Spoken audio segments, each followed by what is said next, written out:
Okay, welcome to my 2002 edition. I hope you enjoyed my 2001 and 2000 edition and the general series is going along. I think I'm actually going to probably knock these out a lot quicker than I thought I was going to. So I think I'll do maybe even 2 more today. So look forward to those. Michael Moore's style of documentary filmmaking since this film has begun to grate on me. I'm getting a bit fed up of the whole acting ignorance kind of start, like stating obvious questions and the cartoon scenes explaining ideas and turning up at people's doors that he knew he'd never get in. However, that aside, my annoyance at his style for his latter films, and this one, but it still cannot take away from the impact Bowling for Columbine had on me. It's hands down my favourite documentary, and I do like a good documentary. I've seen quite a few and I do enjoy a good documentary. This is my favourite. The moment that I think confirms that, it kind of cuts through me, and I'm sure most people, I think was more at its finest in terms of filmmaking, was where they played like the security footage of the school and intercut it with emergency calls from worried parents.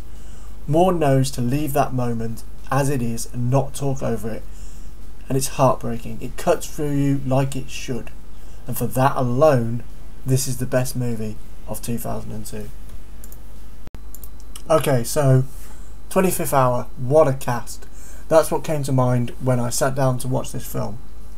Funny thing is, I forgot about the cast and kind of fell in love with the characters when watching the film, which is quite an achievement for 2 reasons. One, the story is quite simple. A man gets sentenced to 7 years in prison and you watch his final night as a free man. The second reason is that some of the cast are very recognisable actors. I mean, Edward Norton, Brian Cox and Philip Seymour Hoffman, all terrific actors, but they're so much themselves that you do recognise them in films. The direction is great, subtle, full of atmosphere and mood. This film is also important for another reason. It's one of, if not the, I don't know, I have to check that, first film to mention and feature themes of the 9/11 attack on New York. Not just reference, but it is visible. One of the characters has an apartment right next to Ground Zero, and the opening credit sequence itself, which is a very good sequence, is various shots of the 2 spotlights heading up to the sky, marking the spot where the towers once stood. It's a brilliant movie that more people should see. The final scene is heartbreaking and proves, if only using his voice, why Brian Cox is one of the best actors working today. I have kind of a love-hate thing with Nicolas Cage. I love his comedies and I hate with a passion his action movies. In my opinion, he should stick to the comedies because he always plays one of the best kind of underdog, everyman kind of characters. It's funny actually, because I was thinking he's like Bruce Willis but in reverse. Bruce Willis plays the best action kind of movie everyman, yet his everyman in comedies never quite gels, at least with me. So I think Nicolas Cage should stick to the comedies and leave the action to Bruce Willis. Adaptation is written by the genius that is Charlie Kaufman, and this movie is a delight to watch unfold. Brilliant performances, especially by Meryl Streep too. In fact, it's my favourite Meryl Streep performance, along with her performance in The Deer Hunter. If you haven't seen this movie and you liked Eternal Sunshine and Being John Malkovich, please check this one out. You'd love it. It's brilliant. 1 Hour Photo was a movie that I've been wanting to see for a very long time, and early in the year I finally got around to see it, and I'm glad I did. Robin Williams gives a brilliant performance in this film.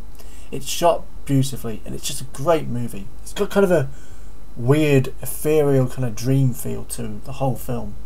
Some evidence of that is stuff such as the dream sequences Robin Williams' character has, and the bright, blinding light and the clean kind of pristine look to the store that he works at. It's all quite brilliant. It's kind of like a really visually interesting film that I think, even just from a visual standpoint, should get more recognition for what it was trying to say. A great thriller that I hope gets remembered in years to come. Okay, Spider-Man, not as good as the sequel that was to come, but for a first movie, this was a very solid movie. It set up the characters very well. I'm not too sure I was keen on the portrayal of the bad guy, Green Goblin, but aside from that, it was just a lot of fun and a very good movie, and visually really good, the special effects. And I think Tobey Maguire played a really good Peter Parker. I think he has with the entire series.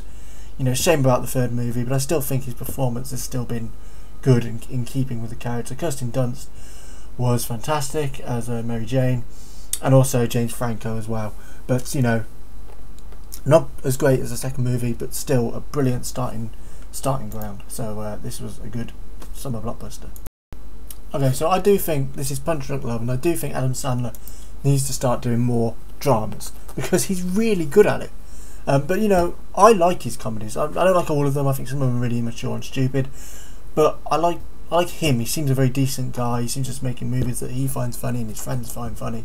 I think that has to be respected. He's never changed his way, even though he's got bashed by the critics. He just makes movies with his friends, you know, like Rob Schneider and people he likes, and Kevin James, and just things that makes him laugh, which is good. You know, you've got to be respected for that, and I think that's important. But I do think he is good at drama, and, you know, in this and also in Reign Over Me later in 2007, he has this kind of vulnerable side and a likability, and I think it worked more on drama, and I think he should work more on drama.